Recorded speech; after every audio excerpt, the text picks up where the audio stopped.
And hello, friends. We welcome you to another episode of Chapters here on Armstrong Television. Chapters is the show that profiles authors, editors, and publishers in West Virginia, Ohio, and Kentucky. I'm Eliot Parker, and it's great to have you with us. We have a very accomplished writer and author and speaker with us here today on Chapters. In fact, she's the author of over 10 different books, and we're going to talk to her about her life and her career. She's had a fascinating life and a fascinating career, both as a teacher and a writer, but also as a speaker as well. And that is Judy Light Ayyildiz is with us today. She's a graduate of the Hollins Writing Program and also of the Marshall University School of Music with a teaching degree. She's taught creative writing workshops to all education levels for over 30 years in both the United States and Turkey. She's a member of the Authors Guild and has been a member of many literary and music organizations. She has 11 books in 5 different genres: poetry, memoir, novel, text, and children. She's been internationally published and translated. She was the editor of Artemis, Artists and Writers from the Blue Ridge for 13 years, a Blue Ridge Writers Conference founder, president of the Medical Auxiliary, and founder and director of the RAMA Chorus. Her work has appeared in journals such as New York Quarterly, Mickle Street Review, The New Renaissance, Saul's Ear, Pig Iron Press, Hawaii Pacific Review, and others. Her honors include nominations of Intervals, Appalachia to Istanbul for the Library of Virginia, Literary Award in Poetry, the YWCA Women of Achievement Award in Education, VCA grants, Great Expectations Class Act Teaching Award, Poetry and Short Story Prizes, and many others. Her latest book is called Intervals, which we're going to talk about today. She also is the author of a creative nonfiction memoir titled The West Virginia Diet, from which chapters won acceptance to the 2015 Chowder House Press Biting the Bullet, Women Speaking of Courage, book anthology contest, and publications in other literary journals. So we're pleased to have Judy with us here today to talk to us about Intervals, but also her fantastic writing career and life. So Judy, welcome to the program. So nice to have you here. Thank you. Nice to be here, really. I wanted to ask you a little bit about your life and about spend a lot of time teaching, but you have a connection with Turkey, the country of Turkey. So tell us a little bit about first part of your life and your connection and ties in to the country of Turkey. Well, I was born in Teys Valley and grew up around Huntington, went to Marshall when it was only $50 a semester. And then in my last year, I met this young doctor from Turkey, and somehow we got married, and that was 55 years ago.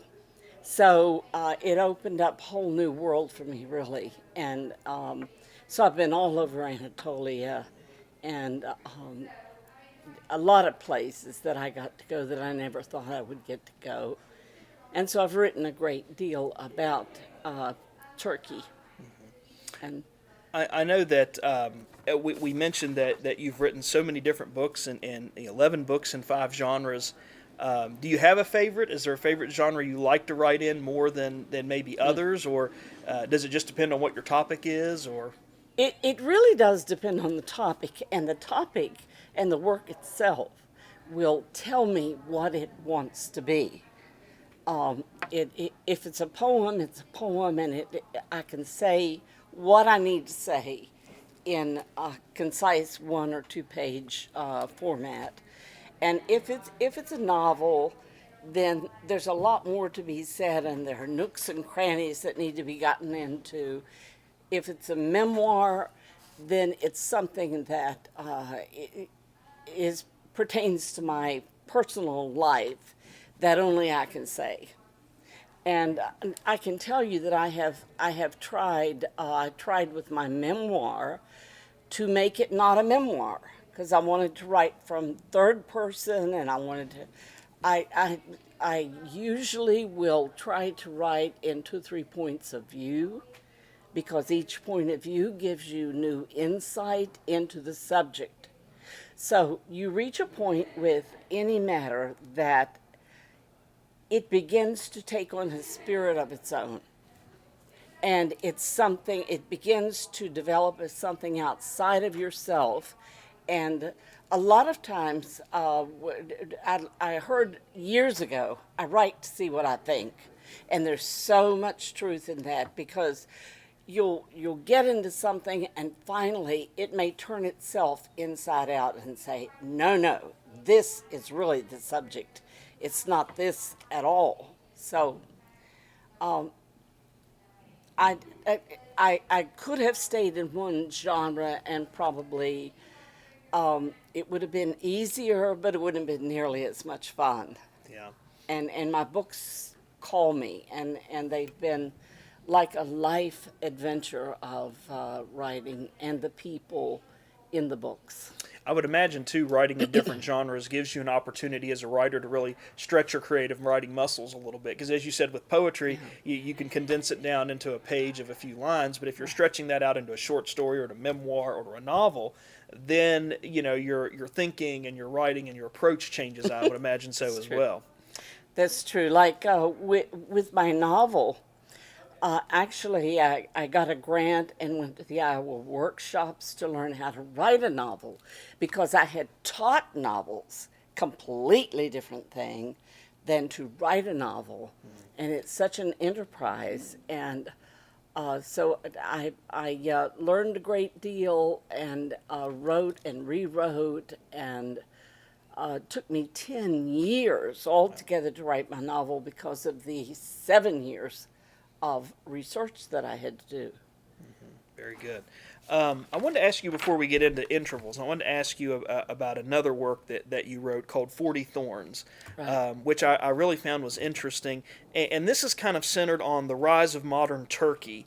And you mentioned your connections to Turkey because of your husband, from around 1912 to 1980, which I guess takes us up into or until what we think of modern Turkey today, Right. what we identify with modern Turkey. But there was a fascinating story about how that book came about, and your mother-in-law was connected into that story. Tell us a little bit about that and her influence on what eventually 40 Thorns became. She was a very good friend of mine. We had an unusual connection up until she died, and she visited the United States 4 times.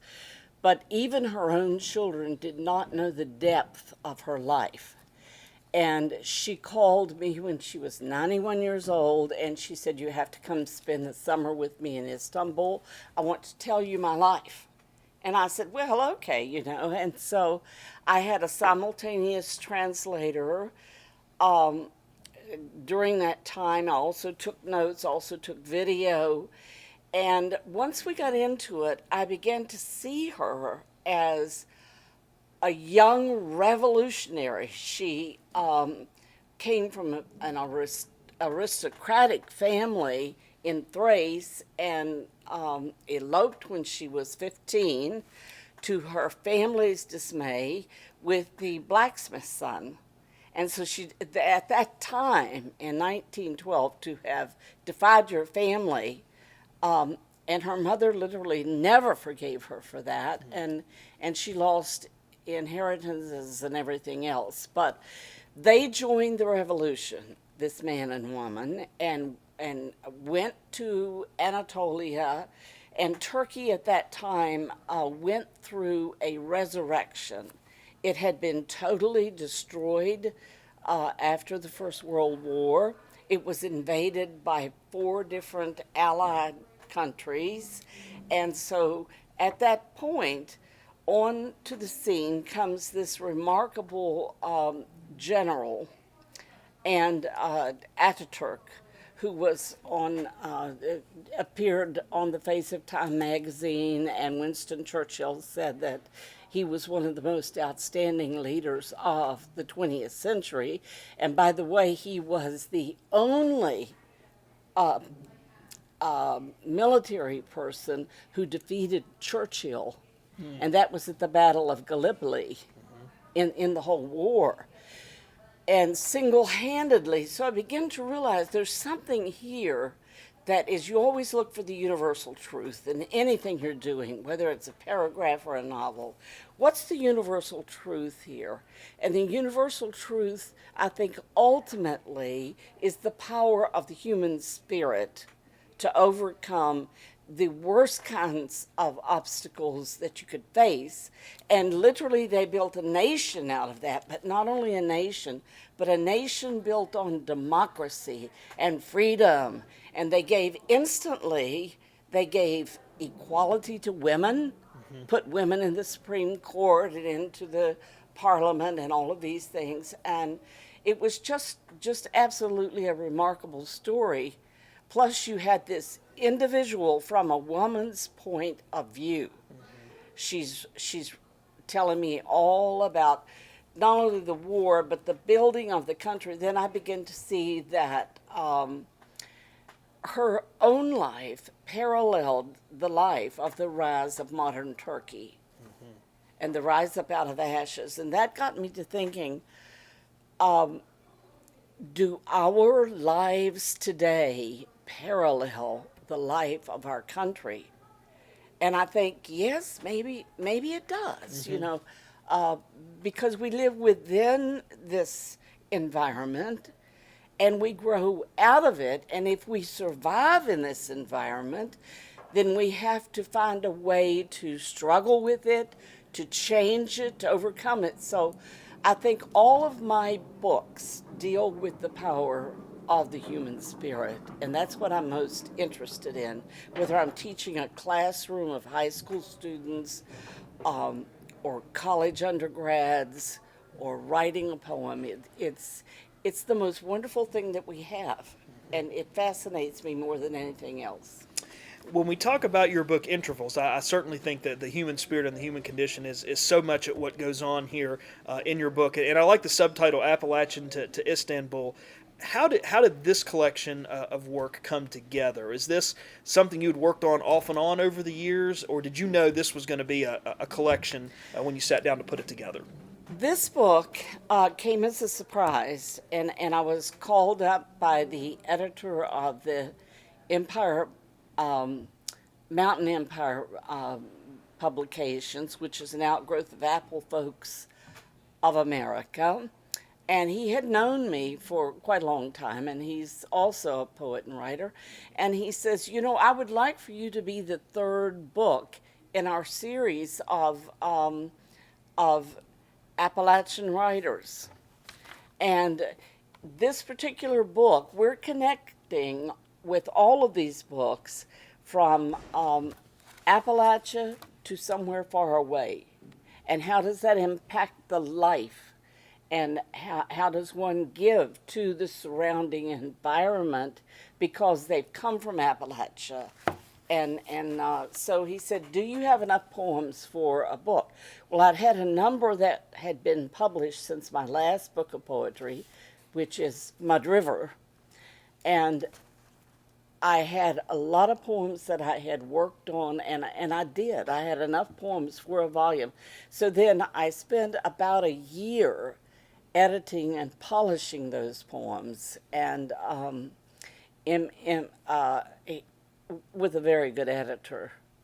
And then the cover of this is my son Kamal is an artist, and so I kind of struggled with my publisher over this and said, I want this because it says what the book's about to me because of the circle and the coming behind the veil and all of that. Absolutely. One poem I wanted to ask you about, because you mentioned earlier about that you like to write from sometimes 2 or 3 points of view. Two Voices is a poem that really stuck out to me because it's really 2 poems in one. Right. We have the first poem, then the line opens up, slavery made me glad for my impoverished ancestors. Then there's another line in regular block type. Then the italic line picks up again, hill people who hunted rabbits for Sunday meals. Tell us a little bit about what's going on in that poem and the sense of who are these people telling us both sides of this particular story. Well, I wrote this a while back, and it was published in a journal. And in fact, I'm going to give a reading this Thursday night. And the way I'm going to do it, I found that this poem is very current, really, because in America today we have two very solidly different points of view.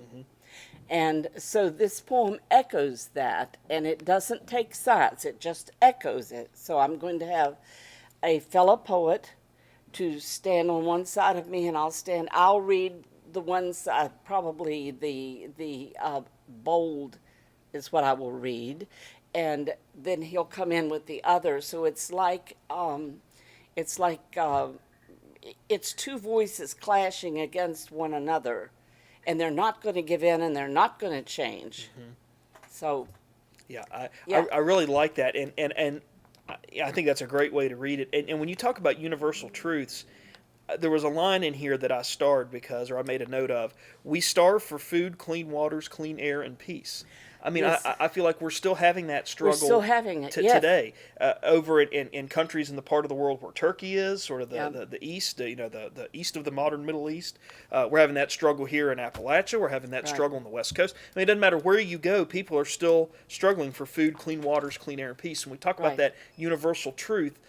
That was something that stood out to me as Yeah. one of those things that's still true, Yeah. still true today. because those are basics, and we cannot live without them. And if we lose them, where are we going to go? We don't have the knowledge to go to another galaxy at this point. It'll be 200 years maybe before we can do that, but we'll all be dead by then if we don't preserve our water. That's exactly right. I just thought that was a really powerful line that got my attention. But I love that poem too. And I wanted to ask you about another poem that really caught my attention. A Piece of My Mother, There Yet in Ireland. Yes. And I love how you open it up with the mother's fine old brooch that I had worn.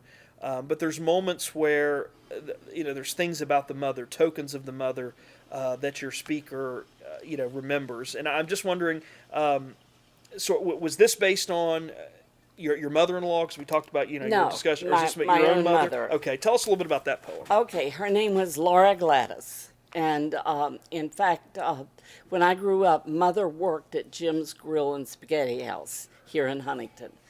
And Mother had died at that point, and there's 3 or 4 Mother poems in there. When I grew up, I always looked to teachers. I knew I wanted to be a teacher, and I always looked to educated people. I wanted to be educated. My mother quit school in the 10th grade in the Depression so that she could work and send money home to buy shoes for her younger brothers and sisters. And I did not realize until later what a heroine she was. And she was the kind of person that always said, if you do something wrong, you end up in jail, I'll come and visit you, but I will not get you out. And she said, a half-truth is a lie. So, but after Mother died, we toured Ireland, and I took one of her brooches with me because she would have loved to have gone. And I kind of felt like, I was going to wear that all over Ireland, and then I lost it. And so this poem was a kind of a personal reconciliation because for a writer, and especially a poet, objects have stories. Everything in my house has a story behind it. And this brooch had a story behind it. And when I lost it, I felt like I had done something terrible. So it was a making peace with myself for having lost it, thinking, well, the person who finds it really needs to have a brooch. And Mother will stay here. And Mother will say, that's all right, she needed it more than I do. So It's a great way of looking Yeah. at it, too. It just had a lot of heart and warmth to it that I really liked. I wanted to ask you about another poem, speaking of a personal connection, because in doing a little research on you, I noticed that you mentioned your husband's a surgeon, but he's also an illustrator, and he illustrated Yes. one of your books. Yes. And when I was reading your poem, For Artists and a Writer, now that I know your son is also an artist, Yes. I'm wondering, I just love that poem. You start out talking about, we take turns tossing sentences, the space between, dangling participles, our coming together, calls for high. hats. We parade like educated elves, drawing each other. I just love that whole, because I'm just envisioning 4 artists and a writer sitting around a table talking about their creative craft, and that being what they would Right. what they would do. So is that based on your family, or is that just something else? I just Well, was curious how that came together. some years ago, I was invited several times to be the quote unquote writer in a group of 4 or 5 artists. And it was very, very interesting because they painted, I wrote, we did not illustrate one another, but it was a fantastic experience because they were putting imagery on paper, and I was putting it on paper through the computer. And so there's a pun at the end of that, which I really like. We sit like educated elves drawing each other out in the open air. So it's what we're doing here, drawing each other out. And that's kind of what you do with writing. You try to figure out what is it I'm trying to say, and how can I say it so that it'll be a universal truth, but it'll be something that other people can understand and they can take home with them or take it within themselves. Absolutely. One more poem I wanted to ask you about, All Saints' Eve, from a 7th floor in Istanbul. This ties Yeah. back to your connections to Turkey. What is All Saints' Eve, first of all, and then kind of what's going on, because we've got a very vibrant scene and a very vibrant Right. situation going on in that poem. So what's All Saints' Eve and what's happening in Okay, that poem? so All Saints Day is Halloween. All Saints Eve is the eve before, is the night before that, and we had a terrible storm in Istanbul, rain and wind and everything, and so there's a lot of birds in the poems in this book, and they're kind of, I think, like spirits or haunting spirits of some sort. And so a seagull appears in this poem through the window, and so here's the seagull looking at me, and I'm taking notes because there's just so much energy in the air, and there's so much imagery in the air. And I'm sitting in Istanbul, and it's a very modern city with a lot of high rise. And so I'm playing with this, I'm playing with distance. Here we are all experiencing this tremendous storm and wind and energy, and yet we're divided by glass and by concrete, and there must be other people sitting in other apartments that are experiencing this the same as I am. And these seagulls were fantastic. They were diving and just cutting corners and everything. And then one came up to the window with its wide arms and looked at me furiously like, "What are you writing about me about?" So I thought, here, I'm writing about you and you're confronting me. It was very weird, but it took on the aura of the ghosts of Halloween or the changing, frantic seasons. And so that's how it developed. Kind of reminds you of Edgar Allan Poe's The Raven, where he's sitting there and then the Raven shows up and starts quoting Nevermore. Yeah. Absolutely. Very good. Judy, one more question I wanted to ask you. I'd watched an interview that you had given a few years ago. I think it was 2013 on YouTube. And you made a comment that really, really stuck out to me, and I wanted to ask you about it. You said that, "I hope that Turkish people will record their oral and inner memories." Yes. And I think about Appalachia too, and you being from here, we have such a strong oral storytelling tradition. As we go forward, as time moves on, and as we move on as a society and a culture, both in America and in Turkey, why is that important? Why is recording oral histories and inner memories so important, both for the people living now and then people that are going to be here when we're gone? And both. And I think that oral history is the true history. Just like Mary Chestnut's book on the Civil War captures the everyday, the life that the people were living at the time all of these wars were going on. And the life that we are living, and as you become more mature, you should be different than you were as a teenager, as a college student. You should be somehow more solid within yourself. And I believe that first of all, we have to own ourselves, warts and all. And you have to say, this is who I am, this is where I came from, this is how I got to where I am. And then you have to look at your society and own your society, and you have to compare.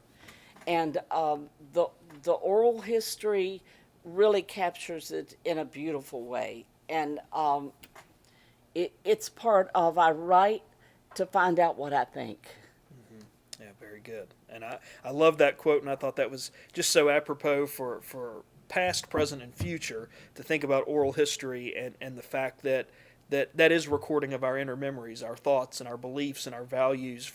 It's that snapshot in time for that particular time, but it's also the snapshot looking back, as generations move on. And unfortunately, what we find is that we're all guilty of being so young and innocent that we never did ask Grandma and Grandpa and Aunt Lou or whoever what they thought about something. Mm-hmm. And I did ask my Aunt Lou, who lived here in Huntington, one time. I said, if you could just say one thing to the younger generation, what would it be? And she said, it would be believe in yourself. Because if you don't believe in yourself, you're not going to get very far. Yeah. And nobody else is going to believe in you either if you can't believe in yourself. Yeah. Right. Very good. Right. So, Judy, in our final moments today, if someone wants to get in contact with you to talk to you about 40 Thorns or your other 11 books, or to find out more information about Intervals, how can they get in contact with you, and where can they get a copy of Intervals? Intervals here at Empire Books and News in Huntington, also at Tamarack, and through any bookstore, and then I put all of my books on Amazon so they'd all be in one universal place. And I have a website, which is Judy Light Ayyildiz.com. And I'm on all of the online things, living in the modern age here, trying to stay current. Also, you can find my email and actually my telephone number and everything. I just put it all on the line because we live in an age where there's no secrets anyway. Mm-hmm. That's true. You can Google anyone and find out anything you want to find out. So it might as well be upfront and honest to start with, right? Sure. Judy has been our guest. Judy Light Ayyildiz has been our guest today on Chapters. We've been talking to her about her fascinating life and career both here in America and in Turkey, but most importantly talking about her latest collection, Intervals, Appalachia to Istanbul, a fantastic collection, and I would encourage folks to go back and take a look at 40 Thorns and the other books that you've written. Really, really interesting, and as you mentioned, a touch of what makes us people and a touch of that common experience in everything that you write. So, Judy, congratulations on Intervals, and we thank you for coming to be on the program today. Thank you so much for having me. My pleasure. It's been fun. My pleasure. We want to take a moment to also say thanks to Chris Dargish and the staff and management of Empire Books and News for providing our on-site support and assistance today. We encourage you to come down to Empire Books and News and pick up a copy of Judy's book. Also, many of the other authors, editors, and publishers featured on the program have their works for sale right here at Empire Books and News. So please come down and check those out right here at Pullman Square in Huntington. And if you like to engage with the program on social media, we've made a variety of platforms available to you and for you to access information about the program and to stay in contact with us. The first is our email address, which is right here at the bottom of the screen. We do ask that you please put your name and community or town in which you're writing from so that we can keep track of that correspondence. Also, we have a chapters page available through the Armstrong One Wire page on YouTube, and that address is right here at the bottom of the screen. When you click that or select that and put that into your search browser, just look for the chapters tab, and there we've got all of our author, editor, and publisher interviews archived for you there as well. And we also have a page on Facebook, and that address is right here at the bottom of the screen for you as well. We have our more recent author, editor, and publisher interviews archived for you there as well. But you can interact with viewers of the program. You can share that and reshare that on your Facebook pages and communicate with viewers of the program through that way. So if you like Facebook, if you like YouTube, if you like email, we've made it possible for you to stay in contact with the program here on Chapters through one of those social media platforms. And that will do it for us this time on Chapters, but please come again next time, and in the meantime, please stay tuned to this station for news and views that impact you and your community.